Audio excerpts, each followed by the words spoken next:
Primeiramente, antes de começar a lição, gosto sempre de falar sobre isso, a importância de estudarmos a lição, né? Eu falo muito isso ali na nossa classe 4, que possamos colocar a lição mais em prática na nossa vida, comprarmos a lição, estudarmos, porque daqui aprendemos coisas que nunca mais vamos nos esquecer, né? E essa lição, se tem uma palavra que, para mim, definiu a lição dessa semana, foi que foi uma lição bonita, né? Uma lição bonita. A gente tirou aqui histórias e lições assim bonitas, como sempre, para levar para a vida, né? E o título já resume bem a lição. O título da lição dessa semana, o testemunho dos samaritanos, né? E que testemunho, né? Samaritanos, que seria um povo mais individual. Exatamente. Fazendo um pouco uma retrospectiva histórica, quem é que é este povo samaritano? É conveniente saber, porque nós sabemos na Bíblia que judeus e samaritanos não eram propriamente amistosos uns com os outros. Havia ali uma grande incompatibilidade e uma grande intolerância, principalmente da parte dos judeus. Então, porquê? Sim. Após o reinado de Salomão, as 12 tribos, portanto, Israel é invadido e as 12 tribos são dispersadas. E forma-se o Reino do Norte, é formado o Reino do Norte e o Reino do Sul. O Reino do Norte, que são 10 das tribos, que no fundo foi tomado estas várias tribos foram tomadas pelos assírios. E o Reino do Sul, este Reino do Norte tinha como capital Samaria, e o Reino do Sul que ficou com as duas tribos de Judá e de Benjamim, que ficaram portanto, ficou a capital Jerusalém. Naturalmente que os assírios tinham que, de alguma forma, aculturar aquelas pessoas que tinham, naquele momento, sido tomadas por eles. Então eles fazem algo que não será o único povo que o fez, porque os romanos também faziam um pouco isso, que era retirar as pessoas das suas terras, colocá-las noutras terras e trazerem pessoas de outras terras para ali. Portanto, era quase misturar, bagunçar. Nós estamos a falar isto no ano 722, antes de Cristo. E a verdade é que, com aquela mistura de culturas, de pessoas diferentes, este povo que ficou nas antigas 10 tribos de Israel acaba por ser uma mistura de povos, uma mistura de culturas, uma mistura de religiões. E, portanto, já estamos a ver o que é que daí pode surgir. Pode surgir uma grande confusão. E os judeus que ali permaneceram, porque isto foi feita, a primeira investida foi feita na altura de Tislat-Pileser, tem um nome estranho este imperador. E depois, mais tarde, também com Sargão II. Estes dois imperadores acabaram por fazer duas destas investidas. Pronto, o que é que acontece? Aquelas pessoas que ainda eram israelitas acabaram por adotar aquelas culturas e eles adotaram uma forma muito particular de adorar a Deus. Inclusivamente, eles chegaram a construir no Monte Gerizim um templo onde adoravam também ao Senhor, quando a gente sabe que o templo era em Jerusalém. Pronto. Daí para a frente eles assumiram uma forma e uma conduta diferente daquela que era a dos israelitas e, portanto, criou-se aqui uma grande antipatia mútua e a coisa era de tal maneira que eles não se toleravam efetivamente. Era muito complicado. Imagino com que diferenças religiosas esse povo ficou, né? Porque antes o povo judeu, e a partir do momento que foi conquistado pelos assírios, foi o que você falou e bem, eles começaram a sofrer influências, porque houve ali uma mistura, né? Exato. Começaram a ter influências culturais, influências religiosas de outros povos. Então, deixaram de ser judeus, de ter a crença deles, para ter esses outros tipos de crenças. Não só. Não sei se foi aqui na lição que eu li ou se foi em outro texto, que eles não quiseram participar da reconstrução de Jerusalém. Mais essa né? razão, na altura em que eles vêm de Babilónia, que o Sim. povo de Deus vem de Babilónia, eles, aliás, tentaram tudo por tudo para que Jerusalém não fosse reconstruída, quanto mais não seja porque eles tinham o seu templo. Exatamente. E eles queriam fazer prevalecer deles. o seu templo. Portanto, havia ali realmente toda uma série de anticorpos que não permitiam... Só para contextualizar mais, também é uma informação interessante, uma curiosidade, ainda existem os samaritanos. São poucos, mas em em Israel, penso eu, ali na Palestina, por ali, naquela região. Acho que não chegam a 1.000 pessoas, alguma coisa assim. E até hoje tem os mesmos ensinamentos deles, né? Eles Pois. acreditam, eles ainda guardam e observam os 5 primeiros livros da Bíblia, Pentateuco. Pentateuco. Isso sim, né? Eles têm em comum com os judeus, né? E é bom a gente falar desse Não, contexto, porque né? agora é que vai nos introduzir um pouco aquilo que, no fundo, foi o nosso estudo esta semana. Nós estudámos sobre um encontro. A Bíblia fala muito, principalmente o Novo Testamento, de encontros de Jesus sempre com alguém. Nós vamos vendo os vários encontros que ele tem. Este é um encontro com uma mulher em Samaria. E porquê em Samaria? Ora bem, isto também para contextualizar esta história, Jesus tinha sido batizado por João Batista. Ele e os seus discípulos ele iniciou o seu ministério e claro que os batismos começaram a acontecer, tal como aconteciam com João, também Jesus começou com os seus discípulos a batizar as pessoas, a levar as pessoas ao arrependimento e a batizá-las. Não era Jesus que batizava, mas eram os seus discípulos. E a certa altura isto começou a criar aqui alguma... Um provável desentendimento entre os seguidores de João Batista e de Jesus. Portanto, estava ali uma situação complicada. E naturalmente que isto chegou aos ouvidos dos fariseus e dos senhores da lei. E Jesus, para evitar complicações, resolve então sair da Judeia e ir para Samaria. Ora bem, como é que os judeus faziam? Quando queriam ir para Samaria, como é que eles faziam, Júnior?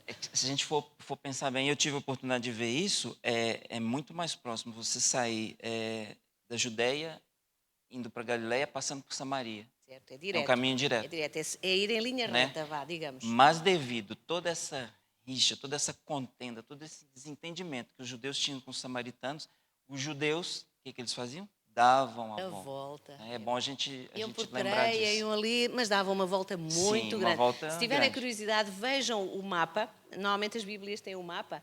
Vejam no mapa os 2 caminhos possíveis e vão ver que eles levavam o dobro do tempo, quase certeza. Agora guardem bem, os judeus davam uma volta. Isso pode ser colocado aqui no nosso tempo hoje, essa volta. Guardem isso mais para frente, a gente fala sobre essa volta. Isto tudo para quê? Para não passarem em Samaria, para não terem este encontro com os samaritanos, porque eles não queriam nada com estas pessoas. Então, mas Jesus faz sempre aquilo que é pouco provável. O que Jesus faz é, segue em linha reta. Sim. Não tem problema nenhum. Jesus vai pelas terras de Samaria, dos samaritanos. E, a certa altura, ele chega junto àquilo que foi o poço de Jacó. Paula, só um minutinho. Antes disso, eu queria ler o versículo 4 de João 4, que é o capítulo que a gente estudou durante essa semana. Isso é importantíssimo. E fala assim, João 4, 4. E era-lhe necessário passar por Samaria. Era-lhe necessário. Era-lhe necessário passar por Samaria. Jesus fez aquilo que é ao contrário do que todos os outros faziam.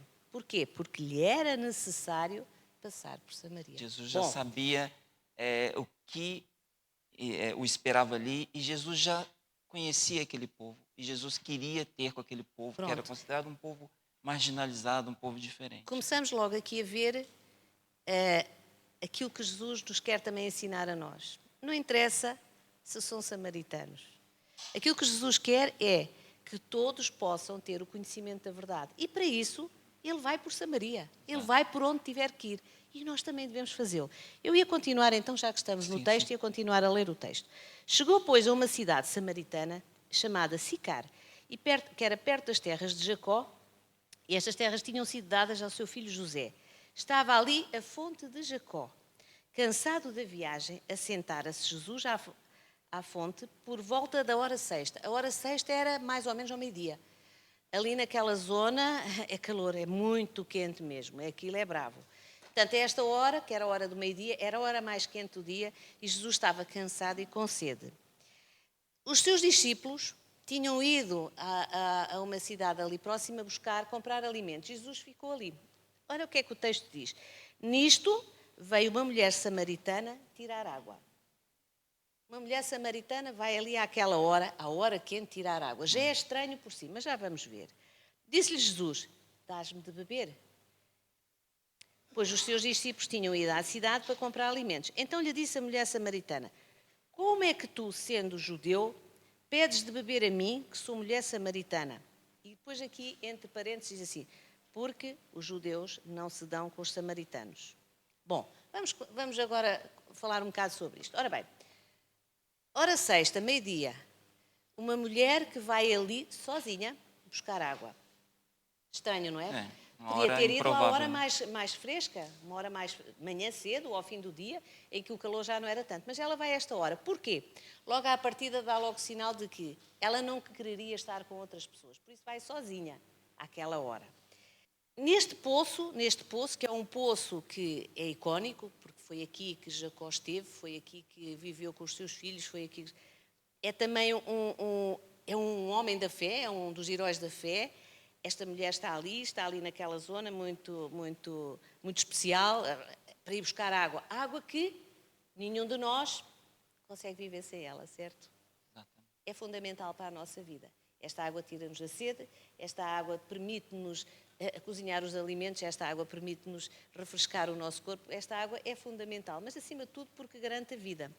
Então nós temos ali um poço com água que satisfaz as nossas necessidades carnais, físicas, não é? E temos ali a água da vida, que é o nosso Deus, é Jesus. Estavam ali as duas águas. Eu só queria falar um pouquinho sobre essa quebra de tabu. Né? A gente aqui no versículo 4, a gente leu, Jesus disse, era necessário passar por Samaria. E a gente vê logo aqui uma quebra de tabu. Enquanto os judeus todos davam a volta por Samaria, não passavam ali, Jesus sabia da necessidade dele alcançar aquelas pessoas com que ninguém queria ter contato. Né? A gente já começa por aqui vendo essa quebra de tabu. E o segundo tabu, um homem, né, um mestre, um judeu, conversando com uma mulher samaritana. Muito estranho. Samaritana, mulher e samaritana. Muito improvável. Temos um microfone por aí? Ah, tá. É o Vitor aqui à frente que quer falar, depois ali o Eugênio também. São encontros improváveis, né? E hoje em dia? Né? Como é que ficam esses encontros improváveis hoje em dia? Pode falar, Vitor. Obrigado. Na verdade, é uma lição muito rica, não é? Principalmente quando olhamos para essa questão da quebra de tabus entre os judeus e os samaritanos. E a Paula fez um contexto muito fantástico, na verdade, para nos situar o porquê que existiam exatamente essas diferenças, esses tabus entre os samaritanos e os judeus.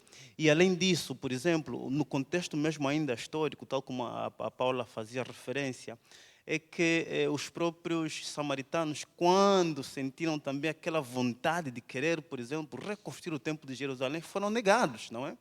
E vejamos que o próprio contexto também aponta que os próprios judeus quase que não consideravam o povo samaritano.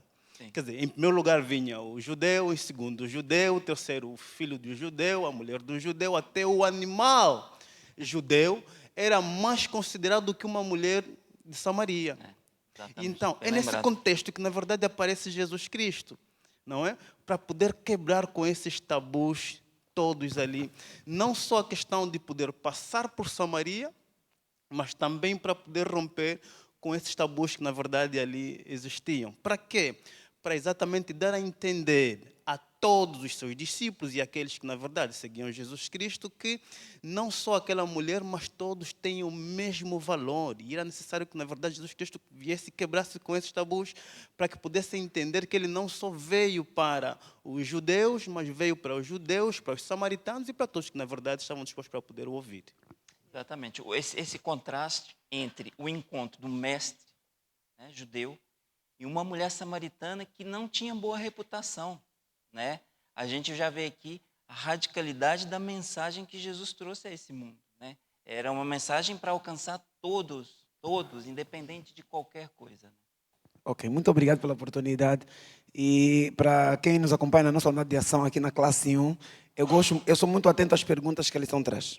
E relativamente a essa questão que estamos aqui a refletir sobre os vários tabus que existiam relativamente ao povo samaritano, e em particular essa mulher, a lição de domingo e reforça a pergunta na sexta-feira, quando vem esse reforço, porque o assunto é muito sério. E eu leio a pergunta na íntegra da lição de domingo. Quais são alguns dos tabus da sua própria cultura? E graças a Deus aqui temos uma igreja muito multicultural e os samaritanos eram tidos como judeus de segunda classe. E nós temos tendência de classificar os outros de acordo com nossos códigos de valores. Vou voltar a ler a pergunta. Quais são alguns dos tabus da sua própria cultura que podem dificultar o seu testemunho aos outros? Na sexta-feira, o autor diz assim: seja honesto e responda à pergunta: quais são os tabus e preconceitos existentes na sua cultura que podem, de facto, dificultar o seu próprio testemunho aos outros? Eu falo assim, a mulher samaritana tinha 6 homens na sua vida, que Jesus faz referência, mas o 7º mudou o ciclo da vida daquela mulher, que era Jesus. E existem vários elementos da nossa cultura que, infelizmente, isso na prática, não precisamos aqui pegar samaritanos, vamos pegar nós, angolanos, santomenses, portugueses e outras nações aqui representadas. Existem vários outros tabus à nossa cultura que não estão a facilitar a divulgação do Evangelho, estão a dificultar. É nesse ponto que precisamos refletir hoje para encontrar o homem da fonte, para mudar a nossa história, porque a nossa cultura não nos poderá salvar. A cultura que salvará é o amor que recebemos de Jesus Cristo. E o amor não tem cultura, não tem religião, não tem cor, não tem raça. O amor é o caráter e a essência de Deus. O amor é Deus. Muito obrigado. Amém. Vamos continuar então. O Diniz também quer falar. Desculpa, Diniz. Peço desculpa. Desde os tempos milenares que essa história vem até os dias de hoje. Eu vou pelo nó de ligação que é Jesus Cristo ao encontrar-se no poço de Jacó com esta mulher samaritana. Os dois povos diante de Deus pecaram. Para Deus não havia os que estavam em vantagem e os que estavam em desvantagem. Por isso é que tribo, nações e línguas, vindem adorai ao Rei Jesus, que é o nosso Redentor. A multiculturalidade e a pluralidade que existe na face da terra tem como ponto de interseção Jesus Cristo. Quando nós vamos olhar para uma roda de uma bicicleta que é composta por raios, significa dizer que se a gente tirar 2 raios, aquilo já ganha um desequilíbrio. E é assim que aconteceu essa história. Por causa das desavenças e desentendimentos entre os samaritanos e judeus, era necessário que Jesus Cristo marcasse aquele encontro no poço de Jacó com a mulher samaritana.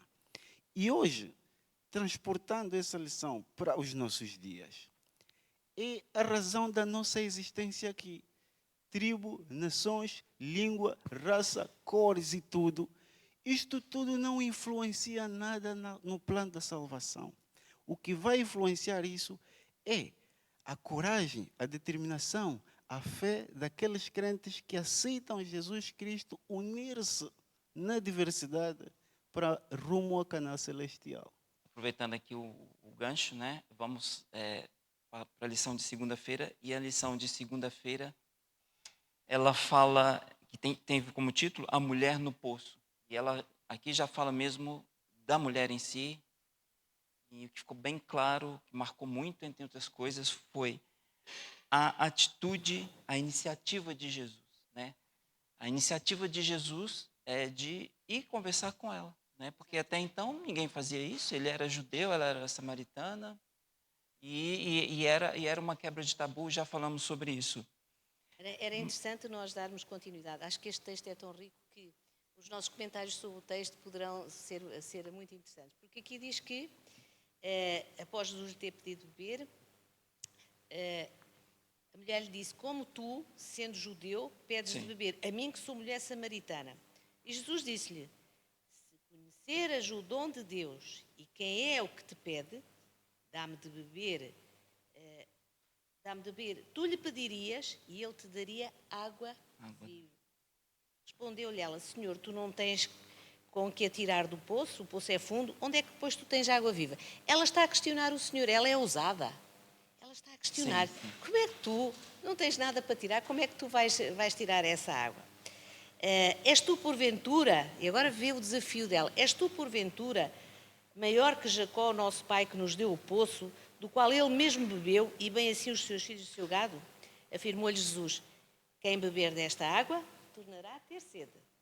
Aquele, porém, que beber da água que eu lhe der, nunca mais terá sede.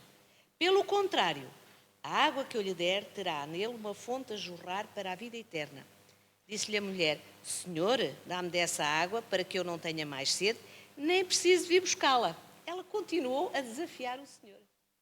Jesus está-lhe ali a dizer, é interessante, aqui há duas coisas que eu acho muito interessantes. Primeiro, a forma como Jesus faz.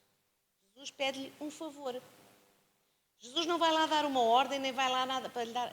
Jesus pede-lhe um favor, dás-me água. Por favor, dás-me água. E isto deve ter, de alguma forma, desconcertado esta mulher, porque ela não estaria habituada a ser tratada com delicadeza. Nem Primeiro estava à porque era espera, mulher. né? Primeiro porque era mulher.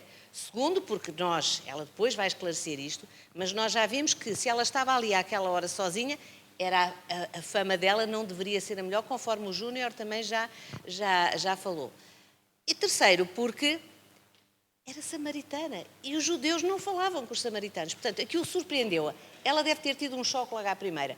E um choque pela positiva, porque alguém que não era suposto falar com ela, estava a falar com ela e a falar com ela com delicadeza, com educação. Portanto, Jesus desmontou. E é isto que nós devemos fazer também. Jesus ensina-nos nisto. Há ali alguém que quer comentar? Se pensarmos um bocadinho, e na semana passada, na nossa classe, comentámos um bocadinho sobre estas formas como Jesus encarava as outras pessoas. E mais uma vez esta mulher mostra todas as marcas daquilo que são os conflitos recorrentes entre samaritanos e judeus. Ou seja, ela vê um judeu a falar para ela, e isso foi extremamente estranho, e defende-se. Com todas as marcas que ela já tinha, ela pergunta, tu és um judeu e estás a falar para mim? E aí Jesus escolhia duas opções. Ou reagia como nós muitas vezes reagimos, este campo não é para mim, ou então reage como ele sempre faz e desconstrói completamente a outra pessoa, que é mostrar-lhe mais uma vez a delicadeza. Ainda assim essa mulher continua e diz, és tu maior que Jacó? Mas Jesus, mais uma vez, escolhe o caminho mais difícil. Eu vou continuar a minha missão. E a missão é mudar o coração desta mulher. E isto são pontos que, se trouxermos para os nossos dias de hoje, nós desistimos muitas vezes no primeiro passo. E se encontramos uma adversidade no primeiro passo, até conseguimos avançar o primeiro passo, no segundo, que foi o que esta mulher fez, desistimos. E Jesus, mais uma vez, não desiste e consegue conquistar o coração dela. Mesmo. É verdade. Pastor.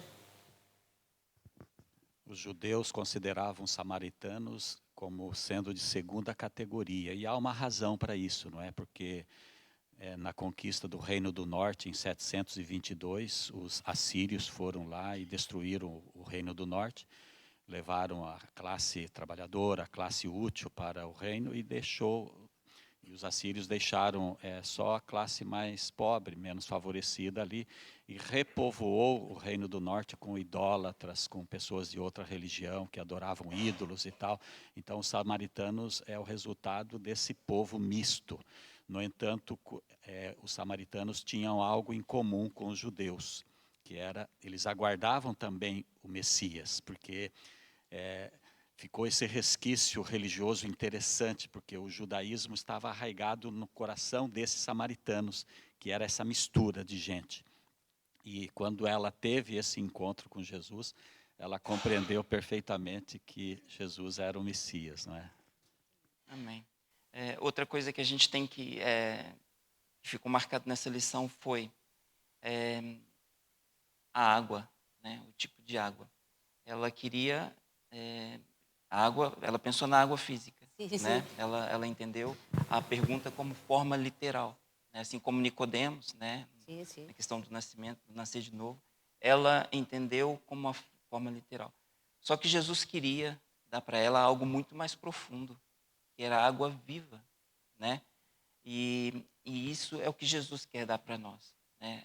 Algo muito mais profundo. Às vezes pedimos algo para Jesus e às vezes não recebemos e reclamamos e tudo, mas Jesus quer nos dar algo muito mais profundo.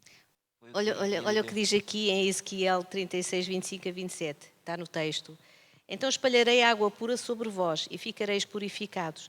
De todas as vossas imundícias e de todos os vossos ídolos vos purificarei. E vos darei um coração novo e porei dentro de vós um espírito novo e tirarei o coração de pedra da vossa carne e vos darei um coração de carne. E porei dentro de vós o meu espírito e farei que andeis nos meus estatutos e guardeis os meus juízos e os observeis. O que Jesus estava aqui, o que Jesus queria fazer era exatamente isto, era dar esta água. Mas antes disso, ele tinha que fazer algo. Ela tinha que entender que para receber essa, tinha que ser transformada. Jesus queria transformar. Queria que ela pudesse compreender e querer mudar. Querer ser mudada através das coisas. E é aquilo que o texto nos diz. E quando ela pede esta água, Jesus responde-lhe dessa maneira. E é engraçado, quando ela diz, dá-me dessa água, ela imediatamente continua a defender-se, continua na defensiva. Mas Jesus diz-lhe, vai, chama o teu marido e vem cá. E o que é que ela diz? Ao que ela responde, não tenho marido. Replicou-lhe Jesus, bem disseste, não tenho marido, porque 5 maridos já tiveste e agora o que tens não é teu marido. Nisto disseste a verdade. Ou seja, ela já estava a fazer aquilo que Jesus estava a orientá-la. Jesus já estava a chamá-la ao arrependimento. No fundo, à noção de que aquilo que ela fazia estava errado e a puxá-la para o arrependimento, para ele então poder dar-lhe desta água viva. O Anderson quer falar? É bem curioso, né? Toda essa história que a gente leu e revê e lê de novo, e sempre a gente aprende lições, né, diferentes uma da outra. Curioso que Jesus, ele começou essa conversa, né? Ele foi aquele que promoveu a conversa. Irmãos, tem lições que você às vezes aprende nas entrelinhas. Ele pediu água à mulher, certo? Eu entendi, talvez não seja um contexto, mas eu quero colocar isso aqui porque é interessante. Às vezes você pede uma benção a Deus e você fica no seu sofá sentado de perna cruzada. Promova a bênção, né? Jesus Cristo ele fez isso, ele clamou, ele pediu por água.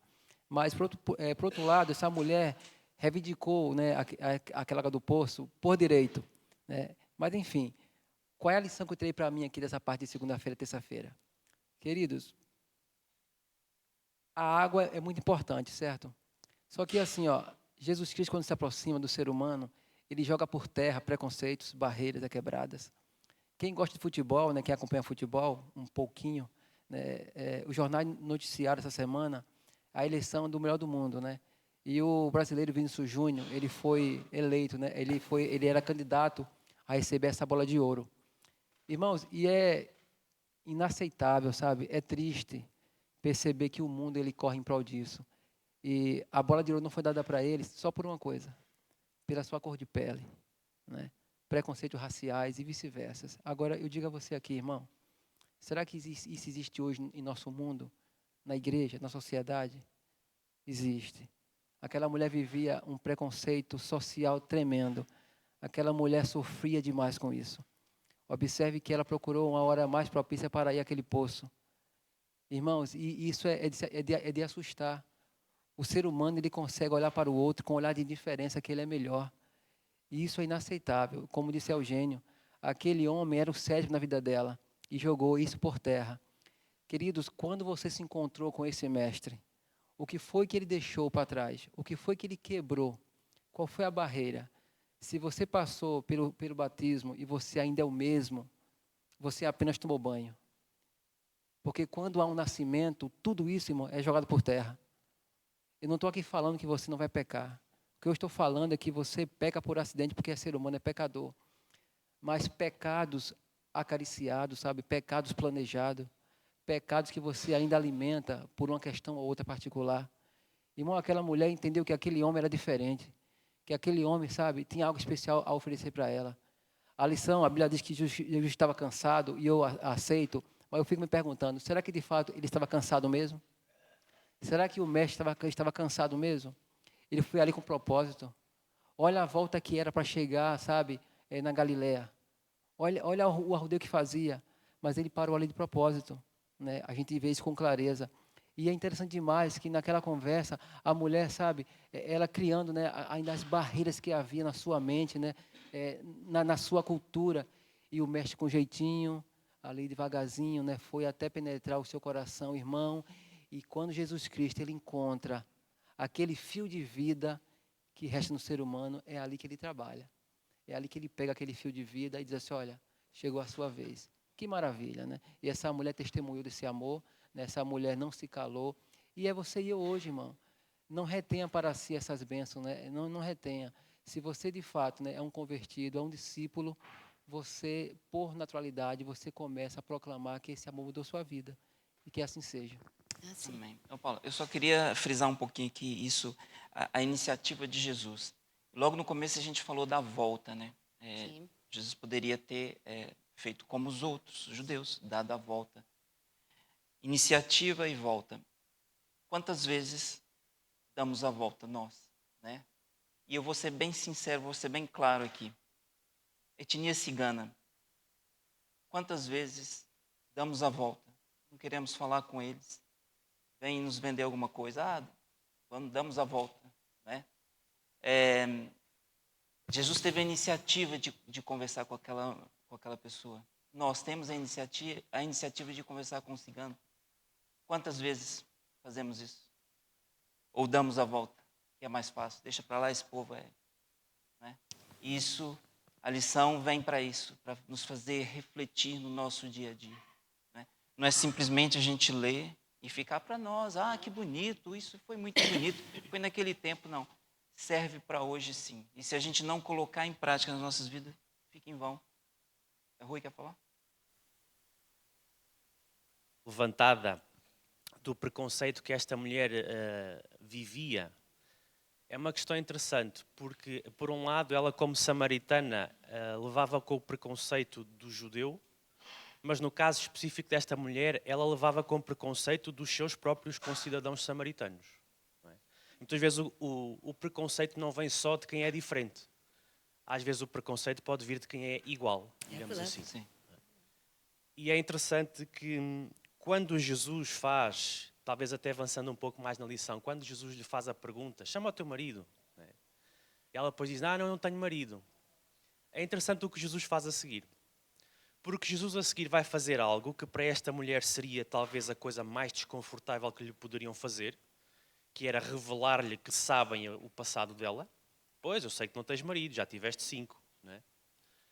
Mas a forma como ele diz, e nós podemos ler isso no verso 18, ele diz assim, porque 5 maridos já tiveste e esse que agora tens não é teu marido. Mas ele depois diz assim, isto disseste com verdade. É interessante porque mesmo quando Jesus está a expor desconfortavelmente o pecado de alguém, ele fala com uma forma que encoraja a pessoa. Olha, mas tiveste um ponto positivo, foste verdadeira, foste honesta. Ele não expõe para pôr para baixo, ele expõe para erguer para cima novamente. E nós também temos uma coisa para aprender aqui, porque nós muitas vezes sabemos o passado uns dos outros, as falhas uns dos outros, e muitas vezes a nossa tendência é expor para pôr para baixo, em vez de expor para ajudar a puxar para cima. É muito, muito bom, muito interessante isso, porque o que a gente falou sobre isso.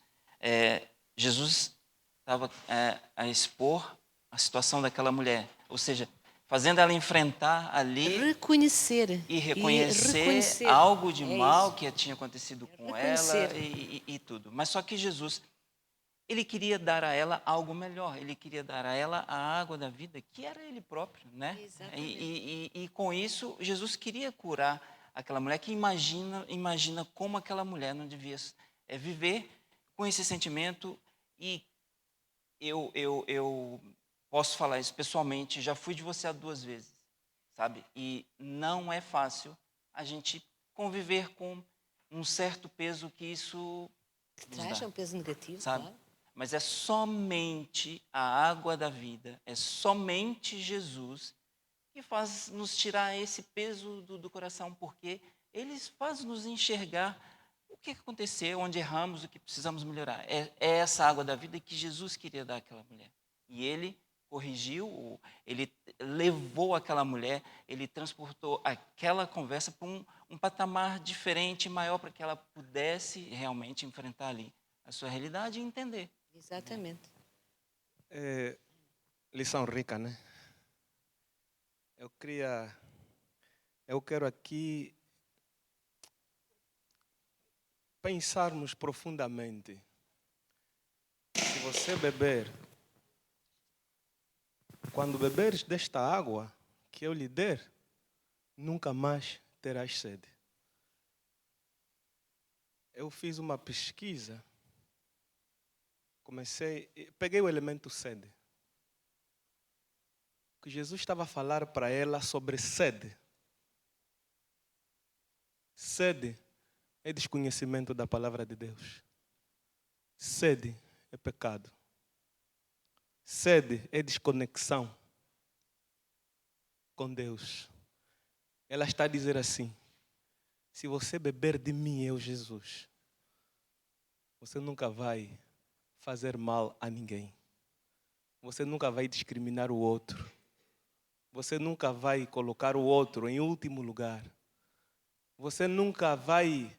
Os irmãos entendem o pacote de pecados e que muitas das vezes a gente pensa, não tem a mínima ideia que é pecado. Jesus disse assim: quando beberes de mim, ou seja, em outras palavras, quando teres eu dentro de você, você será uma nova pessoa. Você será o primeiro a ajudar, o primeiro a fazer boas coisas, o primeiro no reino dos céus, o primeiro em tudo. Mas se você não beber dessa água, é o contraste. Você vai continuar com a sede. Você vai continuar a pecar. Você vai continuar a dizer: olha, como você é judeu, eu sou samaritana. Então, por isso é que Deus diz: quando você beber desta água, nunca mais terás sede. Ela Nunca transforma, mais, né? Purifica. Exatamente. Nunca mais estarás no pecado de dizer: eu sou e você não é. Obrigado. Obrigado. O tempo vai passando e era muito importante nós agora falarmos desta última parte da lição, na qual, novamente, há aqui uma tentativa de escape da mulher, quando ela lhe diz que o Senhor, vejo que és profeta, e ela passa logo para o tempo, porque ela ia saltando para tentar quase que fugir às coisas. Então ela diz que os nossos pais adoravam neste monte. Vós, entretanto, dizeis que em Jerusalém é o lugar onde se deve adorar. Disse-lhe Jesus: mulher, podes crer-me que a hora vem, quando nem neste monte, nem em Jerusalém adorareis o Pai. Vós adorais o que não conheceis. Nós adoramos o que conhecemos, porque a salvação vem dos judeus. Aqui está algo que Jesus também diz, antes de dar a palavra a quem está. Aqui está algo que Jesus também nos está aqui a mostrar. Não interessa o sítio onde nós vamos adorar. Não é isso que é importante. O que é importante é que nós não tenhamos dúvida nenhuma a quem devemos adorar. Exatamente. E a nossa vida depende desta nossa noção correta e pragmática de sabermos exatamente a quem é que nós devemos adorar. Se essa dúvida existe no nosso coração, meus queridos e amados irmãos, temos que a tirar rapidamente. Porque não há dúvida nenhuma, só podemos adorar a um. É Jesus, é Deus. Alguém quer falar? É o Paulino. Eu consigo ver aqui uma semelhança entre Nicodemos e a mulher samaritana. Mas o mais importante que eu vejo, que é a essência da lição, tem a ver com a revelação que Jesus faz de quem ele realmente é diante dessa mulher samaritana. Por aquilo que ela é e a maneira como ela era vista dentro da comunidade, possivelmente não haveria alguém com coragem de poder transmitir uma mensagem de esperança a esta mulher sobre o perdão e a redenção. Então, nós conseguimos ver nessa lição, levando no aspecto missiológico, a responsabilidade que Jesus teve de levar a mensagem não só aos ricos, como Nicodemos, mas também aos pobres. E como missionários ou como mensageiros da palavra de Deus, não devemos fazer distinção às pessoas. Devemos levar a mensagem, quer aos pobres, quer aos ricos, quer aos superiores, quer aos inferiores. Eu penso que este é o ponto principal desta lição. E é verdade, né? Isso mesmo. Um dos aprendizados que temos é esse, é não fazer a volta, né? Temos a iniciativa de falarmos para quem quer que seja, independente da cor, da nacionalidade, da etnia. Pode falar. Estava a dizer, e que se liga muito com uma coisa que eu vi no texto esta semana. Eu já li este texto montes de vezes, como todos nós, ao longo da vida, mas esta semana é que eu me apercebi aqui de uma questão. Porquê é que Jesus se revela a esta mulher de forma clara e explícita, coisa que não o fez a mais ninguém, praticamente? E é interessante porque esta mulher, para desviar a conversa daquela questão desconfortável, ela suscita esta controvérsia que existia sobre o local de adoração, como já referiram, né? E nós temos que nos relembrar do contexto que, enquanto que judeus afirmavam que Jerusalém era o local de adoração, samaritanos afirmavam que era no Monte Gerizim, onde eles tinham tido um templo construído por eles, mas que tinha sido destruído por um governador romano, obviamente influenciado pela liderança judaica. Ok? Este era o contexto desta situação toda. E é interessante porque Jesus responde-lhe que o importante e vem a hora em que o local pouco importa, né? O que importa é a sinceridade e o caráter da pessoa. E depois ela diz uma coisa a Jesus que é extraordinária, porque ela no verso 25, no contexto deste assunto, ela responde assim a Jesus: eu sei que há de vir o Messias, chamado Cristo. Quando ele vier, nos anunciará todas as coisas. Ela podia ter dito assim: eu sei que virá o Messias, o Cristo, e quando ele vier, ele confirmará que é no Monte Gerizim. Ela podia ter dito isto, porque era este o assunto da conversa. Mas o que ela demonstra aqui é que ela até pode ter convicções como samaritana que o local seria o Monte Gerizim. Mas ela mostra uma disponibilidade para aprender, mesmo que a aprendizagem não seja aquilo que ela tem expectativa. Isso mesmo. Porque ela não está à espera de um Cristo que lhe venha confirmar o ponto de vista dela. Ela está à espera de um Cristo que lhe venha ensinar o que é verdade e o que não é. E isto para mim é um contraste enorme com aquilo que nós temos visto da liderança, neste caso judaica, que eles eram o oposto. Eles tinham uma preconceção do Messias. O Messias vinha fazer isto, aquilo e aquilo outro, e qualquer pessoa que aparecesse, se não fizesse aqueles requisitos da convicção deles, não era o Messias automaticamente. É um contraste enorme, não é?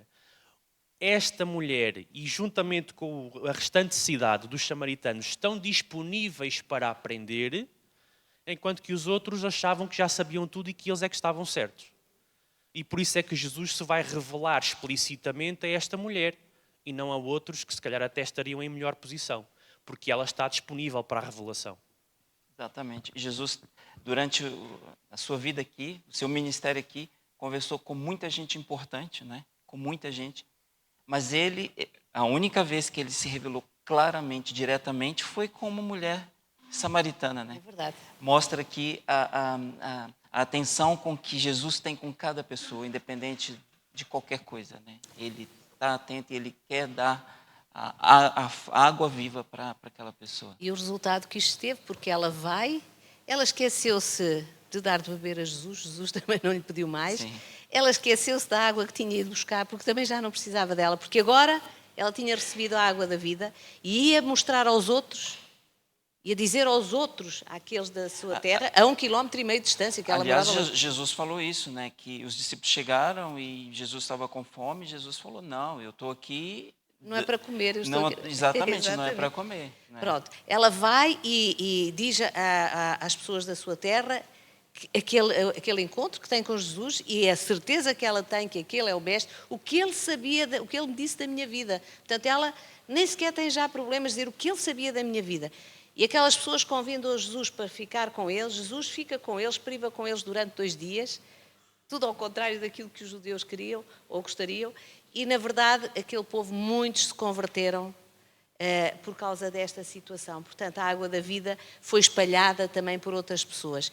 Sim. E nesta lição nós aprendemos coisas maravilhosas, muitas delas já aqui referidas, mas em resumo não interessa onde vamos adorar, não interessa quem somos, nós fomos todos criados por Deus. e sendo todos criados por Deus, as diferenças que existem entre nós, foi Deus que as fez e com alguma razão. E por isso não nos cabe a nós dizer que somos diferentes uns dos outros, somos maiores ou menores. Nós estamos aqui para fazer aquilo que o Senhor nos ensinou, servir. Estamos aqui para servir aqueles que necessitam de nós. Estamos aqui para cumprir a missão que o Senhor nos deu, que é ir e pregai o Evangelho a toda a gente, a toda a nação, a toda a tribo e a toda a língua. Exato. Não diz se é da África, se é da Ásia, se é da América. Não, a toda a língua, a toda a tribo. A toda a gente que tem sede da água da vida. Não esqueçamos da volta, né?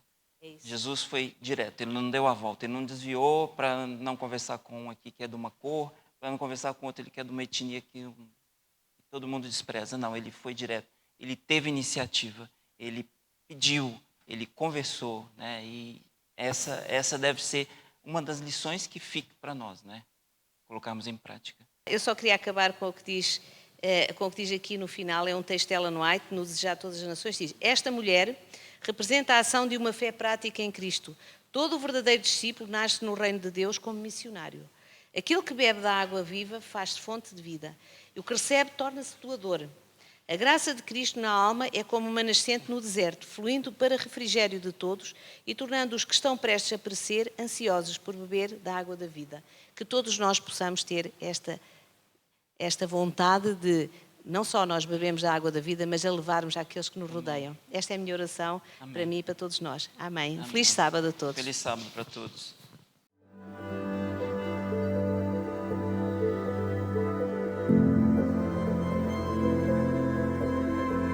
Thank you.